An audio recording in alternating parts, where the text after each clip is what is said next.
दादू मां रिपोर्ट करे वियो उबदार Ali. Sindh public service commission जे इम्तिहान में पास उम्मीदवारनि खे असिस्टेंट सब इंस्पेक्टर ASI तौर मुक़ररी जा ऑर्डर जारी। उन सिलसिले में अॼु SSP बदी ऑफिस दादू में एक ख़ुसूसी तक़रीब मुनाक़िद की वई, जंहिंमें सिंध पब्लिक सर्विस कमीशन जे इम्तिहान ज़रिए कामयाब थींदड़ उम्मीदवारनि खे पुलिस डिपार्टमेंट ज़िले दादू में असिस्टेंट सब इंस्पेक्टर BPS 11 तौर मुक़ररी जा अपॉइंटमेंट ऑर्डर ॾिना विया।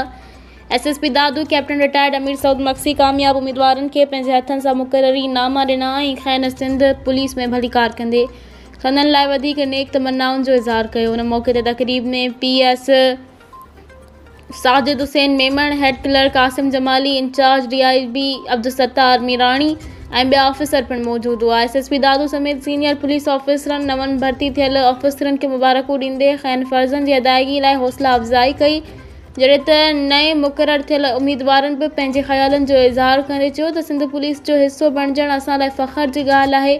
उन्हनि चयो त असां SSP दादू ऐं पुलिस डिपार्टमेंट जा शुक्रगुज़ार आहियूं, जिन असांखे इज़त ॾिनी ऐं शफ़ाफ़ियत सां मेरिट ते मौक़ो फ़राहम कयो। असां पंहिंजा फ़र्ज़ ईमानदारी सां निभाईंदासीं।